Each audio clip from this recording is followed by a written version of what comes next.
space. You are tuned to the emergency station.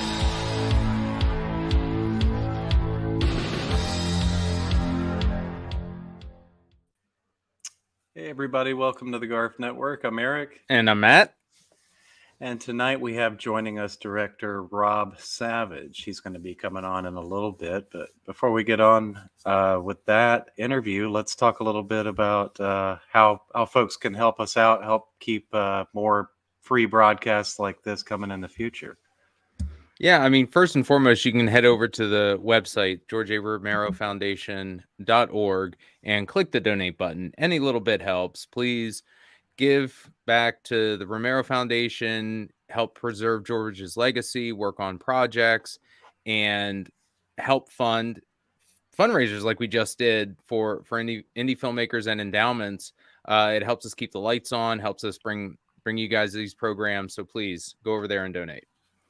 And if you get a chance, also stop by our GARF Patreon. We've got the link at the bottom of the screen there where you can become a routine donator via subscription with subscriptions beginning as low as $3 per month.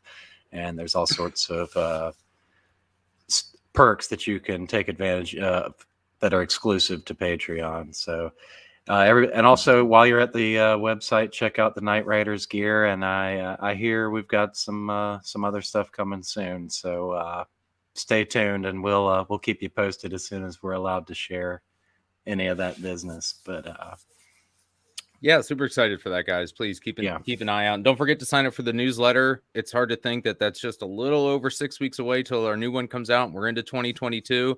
Has a lot of great stories, updates, news, notes. So please sign up for the newsletter if you can. That's right. All right. Well, we'll go ahead and bring Mr. Savage in from the green room. How you doing, sir? Hey guys, how you doing? Good, sir. How are you? I'm not bad. I'm a little more sober than last time I was on. Uh-oh.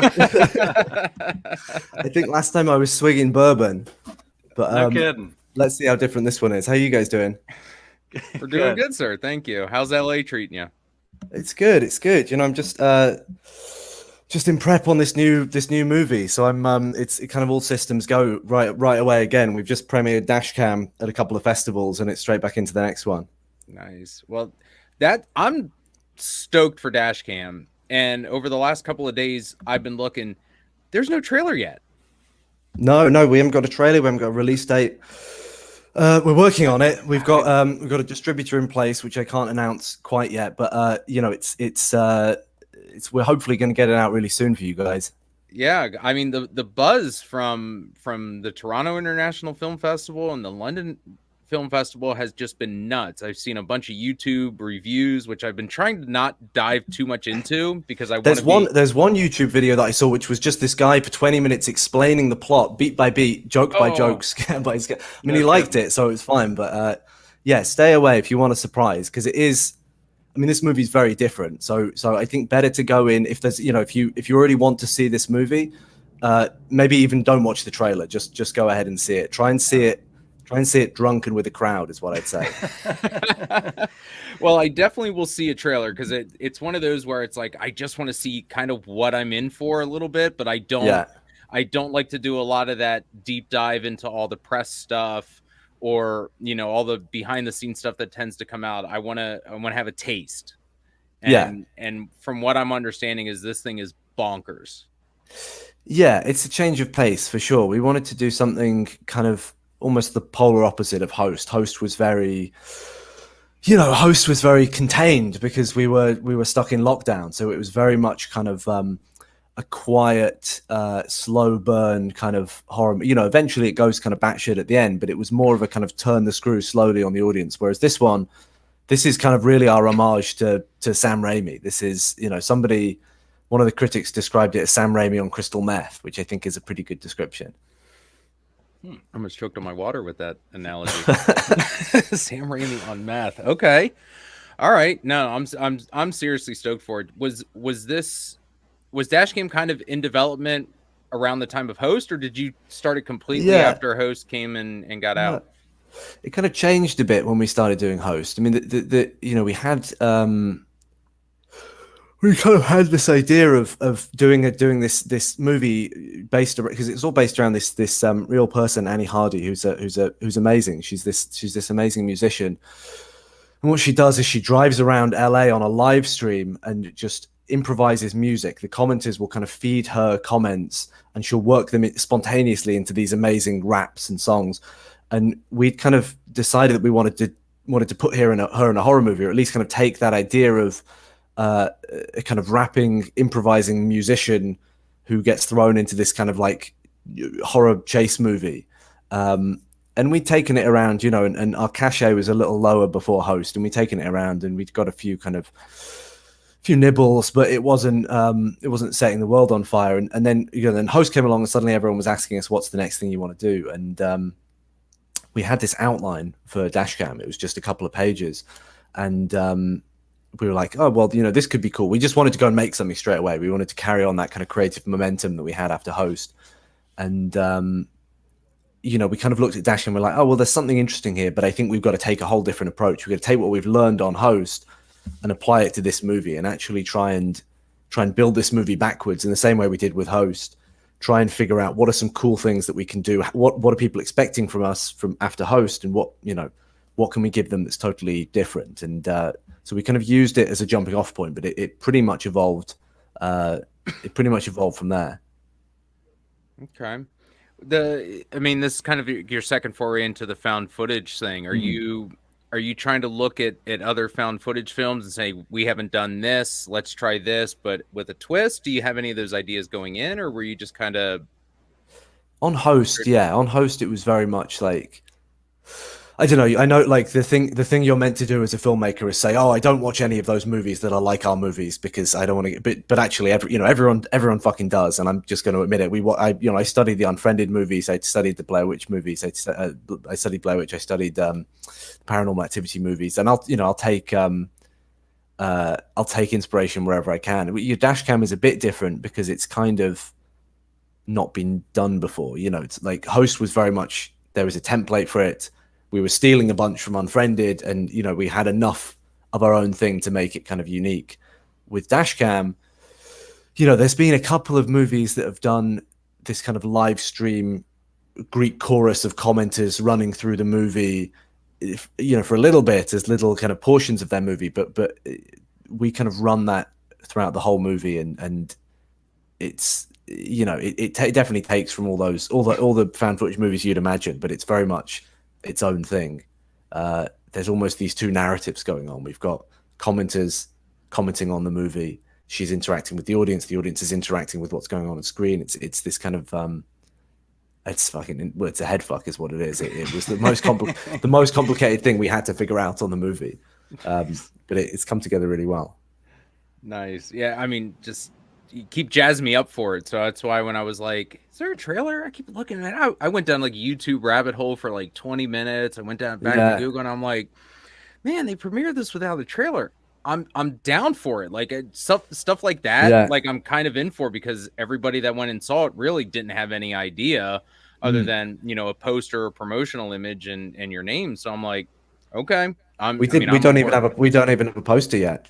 There's a poster online that's just a fan poster, but it's really because of how fast we make these movies. You know, with Host went online, and then 3 days later or 2 days later, the trailer dropped, because we only finished the movie 2 days before we premiered it. And even with Dashcam, you know, which we had a bit more time on, we finished the movie about a week before TIFF, and then we had to get the DCP made, and then I even did some tweaks after TIFF, ready for London Film Festival, which was our European kind of UK premiere. So it's only really just been finished, and now, you know, now we got the distributor on, and all the rest of the stuff. They've got to figure out how to put the marketing campaign together. But it's we're keeping everyone on our toes with how late we're finishing these things. Nice. Quick side note, I was thinking about this, but what's up with the creepy doll house behind you with the doll on it? That's caught a couple people's attention. Yeah, I've been trying to find since Host. I've been trying to find like a healthy hobby that's not got anything to do with film. And I was at an estate sale, and I saw this, and I was like, oh, maybe I could like restore a doll's house. Maybe I could be that guy who like, you know, painstakingly paints and I, you know, I just lost interest after about 5 minutes. So it's just been sitting there being creepy. I added the little doll's face just on cool. the top there, Yeah, just I for see extra. that. That's wild. And I've got an open closet there as well, just in case. And then I've got my holy water by me. So I like to keep myself surrounded by horror cliches, just you know, just to keep myself on my toes. Could you talk about the format you used this time? I assume there's all sorts of from digital to possibly film this time, or can you talk about that? This is just as lo-fi. I mean, you know, we had a bit more money from Blumhouse, but it really wasn't a lot. And you know, this was during the second lockdown of the UK, where, you know, COVID protocols were in place, so we could you know, we could go out and shoot with not a proper crew, but we could be outside and we could be kind of interacting with cast and crew. But it meant that a lot of money went on the COVID protocols. A lot of money went on just actually, you know, this being a proper production rather than just something on Zoom. And yeah, so actually we shot this movie on iPhones. We shot this movie on 2 iPhones that we rented. We kind of built a special little filming rig, or I say Ollie Craig, who was our kind of like our technical guru / we didn't have a cinematographer, but he was as close to a cinematographer in terms of like, if we needed a light, he'd put up a light, he'd figure out how to light a scene. But mostly this film is shot, you know, lit, everything just from the iPhone. Sometimes we turn the iPhone torch on, sometimes we go with the light that's in the space. It's really, you know, we really wanted to kind of follow on from Host and just kind of lean into that aesthetic. You know, I think iPhone just looks great sometimes. The stuff that it does, especially in low light, it just kind of gives this really kind of gnarly, grainy, Blair Witchy image that I love. So we shot on iPhones. There's one sequence, I'm not going to spoil it, but there's a pretty involved sequence that we had to use GoPros for because the iPhones would have broken to bits. But the fun of doing these movies and doing found footage is that as much of the money goes on screen as possible. There's not you know, trucks full of camera equipment you have to wait around for. When do you break out the VHS camcorders? And, you know, I mean, how low can we go here? I want to. I've been thinking about doing something on mini DV or something like that. Like, I love those old formats. It's and it never quite looks good enough when you retrofit something into VHS. You know, you can always tell, and I've seen it done so badly in so many big movies that really should have known better. So the soundtrack. Did you guys see the new VHS movie? I haven't yet. It's in my queue on Shudder. I just haven't sat down. It's so good. It's like, yeah, like every single, you know, like I love the first 2 VHS movies, but they're about 2/3 good and 1/3 horrible. And like this one is just every single one really hits. Really? And there's one, I think it's the last one, which is like a kind of vampire thing, which is like the best. It's the best VHS segment I've ever seen. Maybe I'll watch that tonight then. I regularly rewatch VHS 2. That is my favorite of the group. That Taiwanese cult thing, and that was a big reference for Dashcam. That was one of the main places we've stolen from. Really? Okay. Yeah. Interesting. Oh, that level of kind of hysteria. I wanted to try and to pitch Dashcam there. Okay, man. I was psyched for Dashcam before. Now, you're killing me, man. You're killing me. But I love it. I mean, I'm super excited for you because I mean, you know, since we last talked last summer, you know, Host had just come out, and you know, I see it regularly popping up on lists on Facebook and Twitter and emails. How's that been for you, man? That's got to be a great feeling. Yeah, it is. It's been. I mean, it's a weird one because, like, you know, I'd always wanted to do a horror movie that really that landed, you know, like just like great horror movies can do, where they land at the right moment and just become, you know, become a part of the discourse in the kind of way that Host did. And it was amazing on one level, and it was kind of surreal. It was kind of surreal and because we were still kind of in the middle of lockdown, we were slightly easing up. It was a bit it's surreal because it was all online. So it, you know, it's only kind of it's only really as we've started to like go around with Dashcam. Like I got to go to Sitges and play Dashcam there, and we had lots of host fans in the flesh running up to us and signing things, and that was like just so weird on so many levels. But really, it's like I don't know. It kind of made me realize that that's not really the thing that you should aim for. Like it was really gratifying to a certain extent, but the thing that was really kind of magic about Host was two things. It was making the film without any of those expectations, because we just made it really with no vanity, with just a bunch of friends, you know, with the full expectation that people would just kind of dismiss it as a gimmick, or just that nobody would watch it, probably apart from hardcore horror fans. But it was such an amazing creative thing to do during lockdown, and then to be able to go straight onto the next movie with the same group of people, and you feel like all of us were stepping up, all of us were doing, you know, a movie with Jason Blum, like we're all so psyched to do it. That's really what it's all about. And it's, you know, it's been just as amazing going through this process on Dashcam, which hasn't got the same critical reception as Host. It's pissed a whole bunch of people off, and a lot of people love it, and it's kind of like being, you know, and I'm kind of enjoying that as much as I'm enjoying, you know, everyone heaping praise on Host, because it's just so great to be able to make something on your own terms consistently with, you know, the same group of people. To make films with your friends and have them reach such a wide audience is amazing. Is that Host right over the, you know, the whole post-production, the post-release or is that kind of still going? Kind of. I mean, I haven't seen any money from it, so I think that'll mark the end of it when I actually make some money on Host. But it's it could go on as long, like it's just been released in Thailand, and you know, a bunch of I can't do it because I'm in prep, but a bunch of the cast are doing some press for that, and it's you know, you could ride that as long as you want, because there are always people discovering it. This Halloween was amazing because lots of people were showing Host to their friends, and you know, I'd love it to be a Halloween movie. That would absolutely blow my mind. But it's kind of, you know, we're all kind of looking to the next thing, and I'm looking forward to doing a movie that's not in the fan footage genre and see if I don't know, I'm feeling quite rusty, so let's see how that goes. But it's nice to kind of have a fresh challenge. Is there any word on a physical release for Host, Blu-ray? There's I think a kind of God, I should really know this. Second Sight put it out.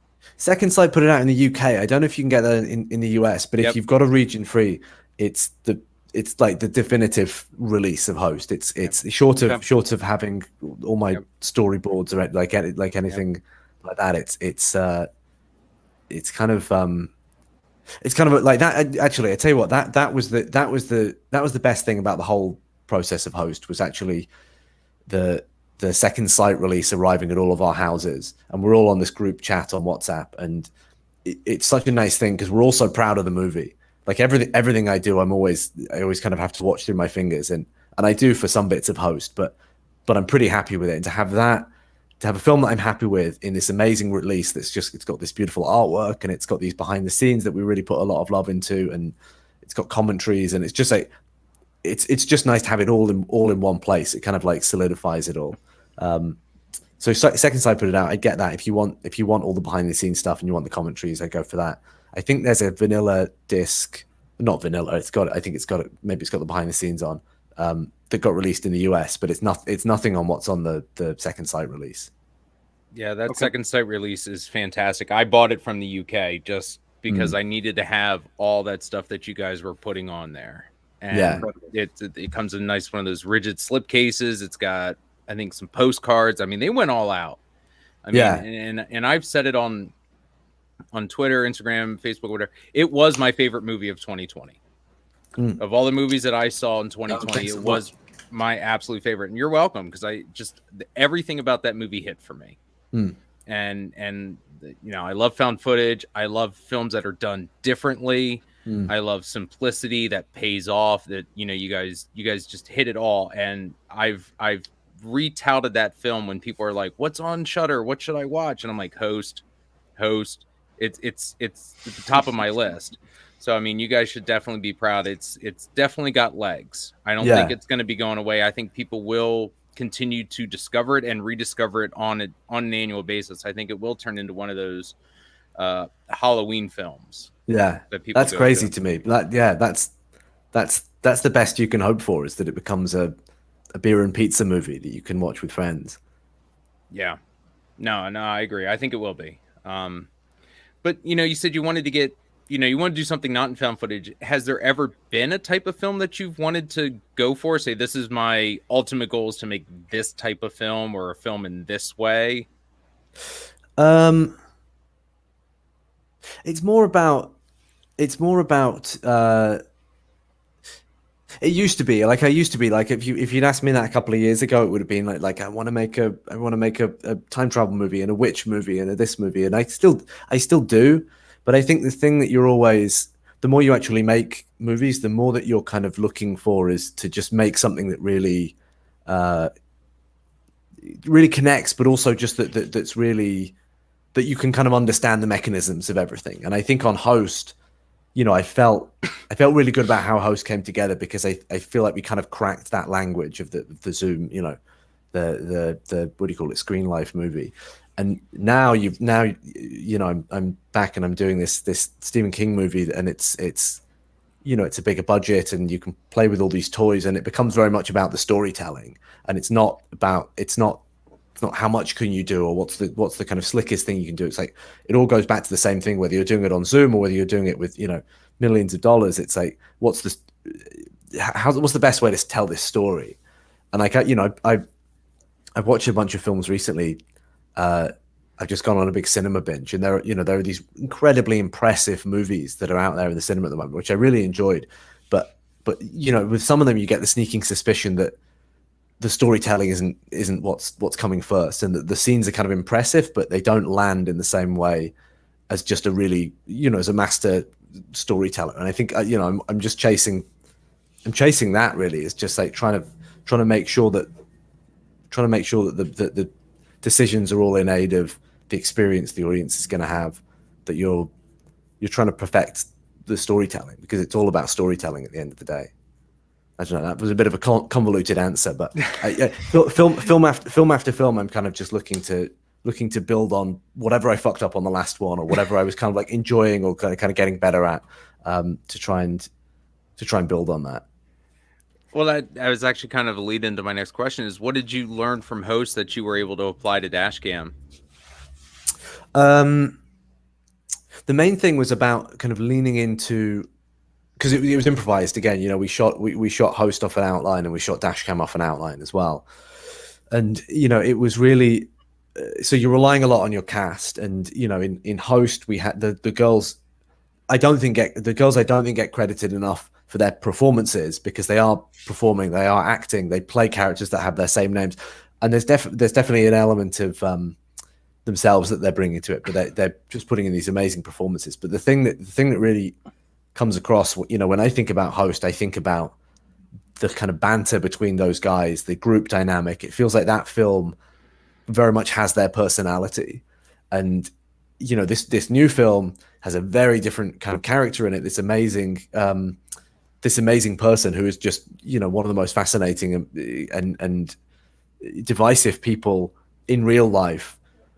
And the lesson was really to not try and make a film that kind of softened that, but actually to make a film that had the personality of Annie, who you'll see in the movie. It's kind of berserk, because Annie's kind of berserk. And I think that kind of thing of leaning into what you've got, rather than trying to bend everything into a kind of an idea of the movie that you've made in your head beforehand. And we had this outline for a movie for Dashcam before Host, and I could have made the boring version that played a lot more like that. That was much more of a kind of standard, straight down the line horror movie. But instead, we took the more ballsy thing and lent in, and some of it worked, some of it didn't work in it, but it was absolutely the right thing to do. And it made it such an interesting experience and a much more interesting movie, I think. Yeah, I mean, go ahead, Eric.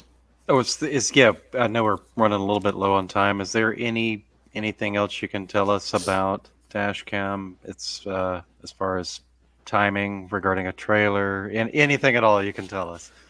Well, here's what I say. It's another movie. It's another movie like Host that's set during the pandemic. It's not. It's not a pandemic movie. It's a little. It hits a little bit more squarely on the kind of discourse around COVID and lockdown and all those things. You know, we made it during the presidential election last year and finished it off at the start of 2021, and it's, you know, we made it in amongst all this kind of like this kind of Twitter bile being thrown from both sides and everyone getting angry at everyone and you know, that kind of feeling of everyone shouting and it becoming this kind of cacophonous noise. Like it kind of comes from that feeling from the end of 2020, and you know, it plays differently now. It plays it kind of just as well, but in a different way now that it's released, or going to be released maybe a year after we shot it. But it's gonna have to come out really soon. We don't have an exact date, but the push is to get it out as soon as possible, because you know, it's very relevant to what's going on now, and it's going to play much better while we're still living it. We have a demand for UK availability, please. Absolutely, no, it's going to get the distributors. The distributors given a guarantee for a really good release, US, UK. It's gonna there's going to be opportunity to see it, and I think I'm saying this now, and this is going to be our push: is that this is a film, this is a big screen movie.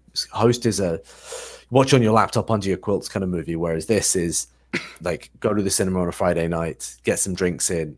You like all the screenings we've had have been rowdy, people yelling at the screen, laughing, shouting. It's absolutely a kind of yell at the screen kind of movie. So so please, when it does come out, support it in the cinema. That's got to feel good for you as a filmmaker to see an audience engaged. Totally, it's why you make movies, and it's a weird one because it's a movie that plays very differently if you watch it. Just like Host, it plays very differently if you watch it on your own. You know, we've had because of COVID, a lot of people have had to get screeners that they watch on their laptop, and I think it's such a shame because I think they're getting. That was never the intention. We made this movie. Making this movie was a celebration of being able to see each other again. You know, getting to see the Host crew, but actually being there in person. But it was also intended as going back to the cinema, getting back into a dark room with a group of people and just having a blast with a silly roller coaster horror movie. So that's very much the intended platform. Nice. Well, you're working on a Stephen King adaptation of one of his short stories, so you're dipping your toe into the Stephen King world. How's that been? Yeah, it's been really good so far. It's really good so far. It's a great script that we've been developing, and what can I say about it? I'm really excited about it. It's I wouldn't say a lesser known story, but the short story is this really interesting dark, like, it's as a short story, it's really just playing a moment. It's this therapy session that plays out over the course of a few pages, and so it's just this little acorn of an idea that the writers have really built out this amazing world, and I've been developing it with them for the last, I don't know, just over a year. But it's got to that place where the script is so good that it's mine to fuck up. So I'm really hoping that I don't do that. But it's so far has come together brilliantly. It's a great team. Are you nervous to be working on a King adaptation? Because I know his stuff is either super loved or people aren't into it. So I mean, do you have any trepidation playing in that sandbox? Now I do. No, I do. It's no, I mean, but no more than with anything else. I mean, I'm trying to just think in the terms of this is a great story. This is a great script. What's the best way of telling this? And it's kind of the nice thing is that I think in expanding the short story, we've really kept King's DNA in there. It feels like it feels like a King movie through and through, and I'm trying not to think of it in those lofty terms, but it's definitely something that I want to feel like it's part of that canon, and that it feels like we're telling a King story with King characters, and it's always something that we're going back to. Okay. Also, I wanted to just mention that Suze here watching. She wanted to say hello, and Hey, thank you for coming on. And also, yeah, we're looking forward to Dashcam. We can't. I mean, for what little we know, we want to know more, and we can't wait to try and finally go in not knowing too much, hopefully, but Mhm. you should have an opportunity to do that soon. And, Totally. and hopefully, I mean, if you're game for it, we'd love for you to round back up with you after it's all said and done. And Always, yeah. let's talk about it once again. So, Yeah, be good to chat once you guys have seen it. Oh yeah, Awesome. No, I definitely will let you know, because it's one of those anticipated movies that I'm like, can we please get something? Can we please get something? Yeah, because it comes up. I feel it. It comes up on Twitter. Someone posted, then you repost, you retweet, and then other people. And I'm like, I keep singing. I'm like, I'm so jealous of people that got to see it in Toronto.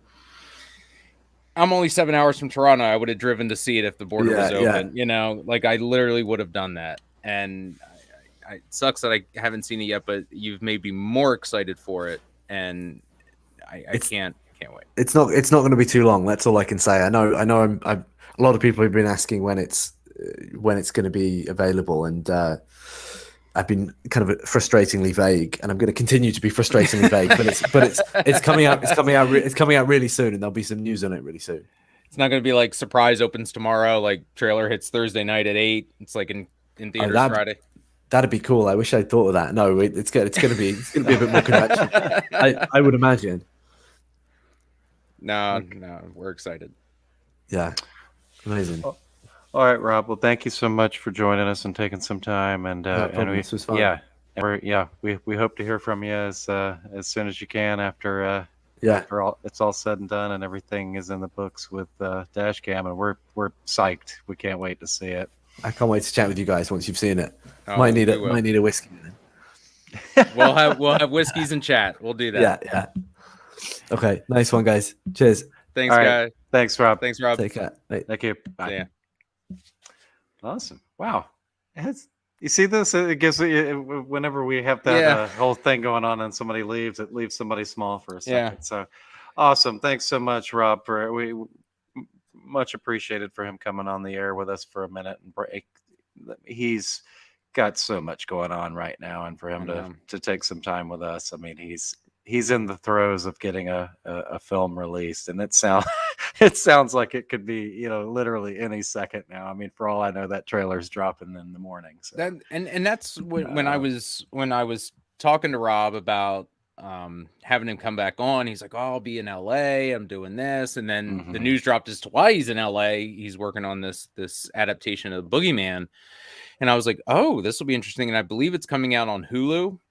Boogeyman is. Yeah. No kidding. Okay. It's a Hulu. It's a somebody's asking about the release date. Has that been posted? I'm assuming it's going to be sometime into next year. Yeah, they're still in the pre-production. Yeah, I don't think they began rolling anything. So I think with the news drop. So I would assume summer. I don't know if it's a miniseries or an actual film. There's not much info. Again, just like Dashcam.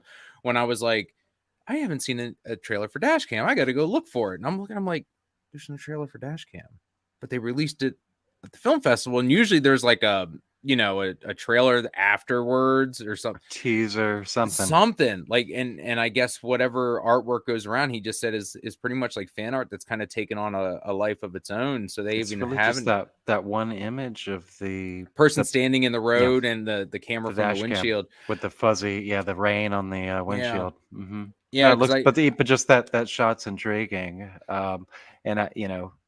Has there been another like Dashcam focused film? I have personally not seen one, and it's intriguing as far as just plot element. We've had movies shot on GoPros, home security cameras. So again, Rob's kind of taking a leap here and be like, well, a lot of people have dash cams now, and we're live streaming stuff. And it was kind of funny. I meant to ask him, I'm like, what's your next movie going to be on TikTok? People are just going live on TikTok or Instagram, and the whole movie takes place on, something like that. So I mean, I tried to get it out when I asked the VHS camcorder. I was like, I was going to ask, had he ever heard of a PXL 2000? Those little, actually used to record on audio cassette tapes. Oh, I remember hearing about those. Yeah, a little grainy black and white, man. But yeah, they're popular. I meant to ask him if the soundtrack for Dashcam will come out on cassette.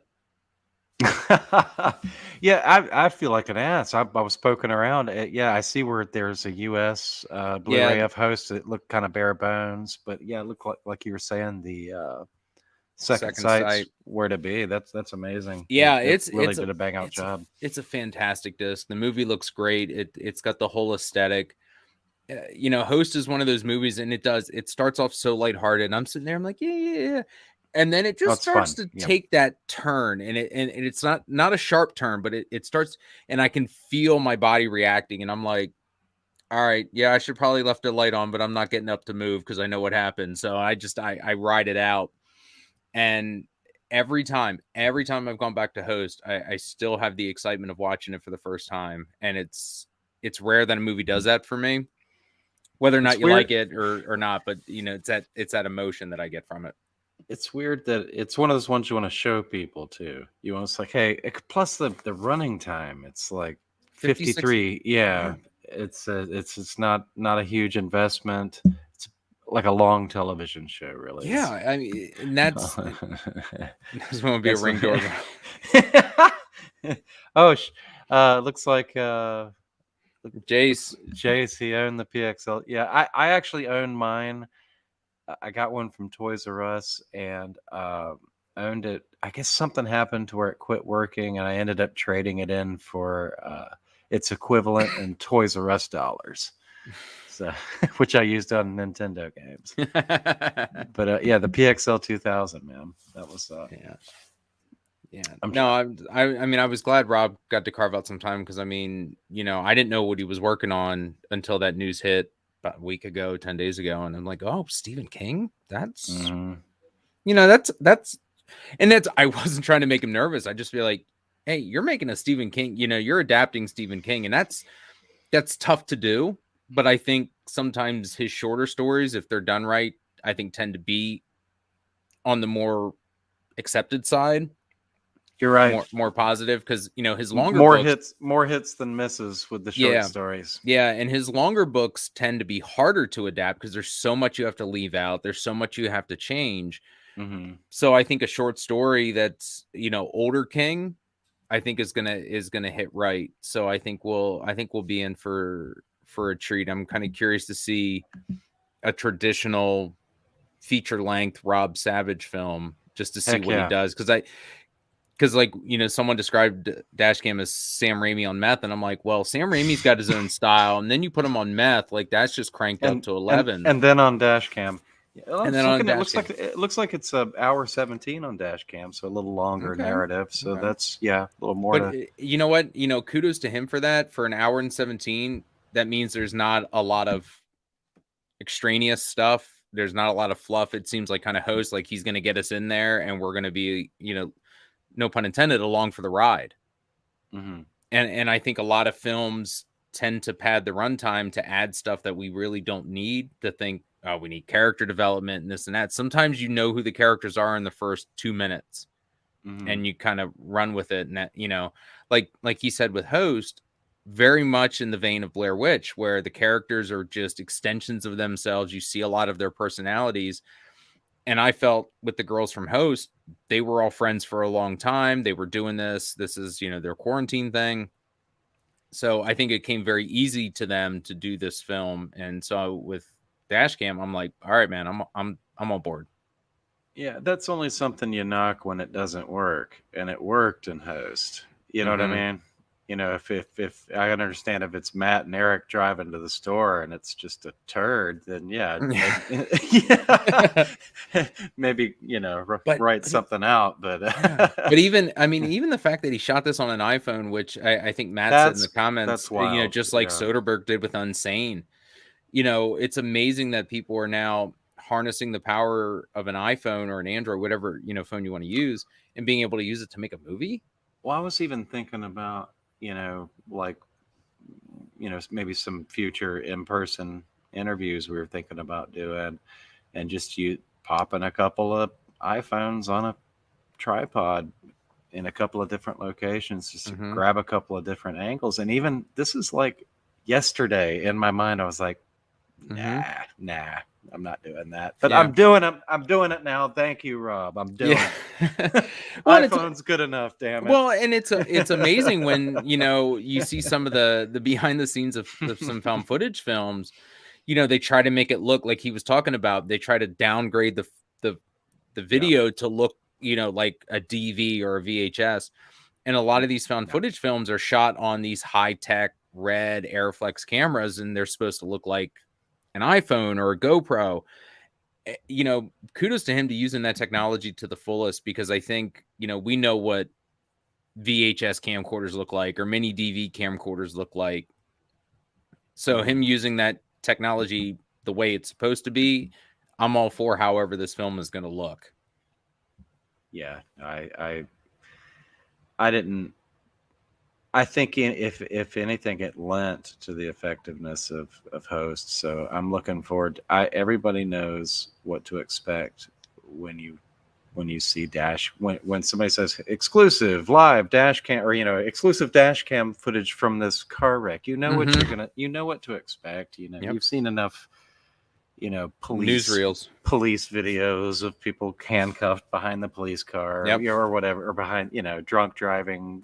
We know what to expect. It's already built into our mind. So he's just going to populate it with, with whatever this is going to be. I mean, that's another cool thing about it. Total mystery. Yeah. And just the fact that Rob is just an awesome guy to begin with. I just love his outlook, and he makes me excited for his film in a different way, just because we've gotten to talk to him, and it's like you can kind of see his passion for making this type of film come through when he's talking about it. So that hypes me up even more.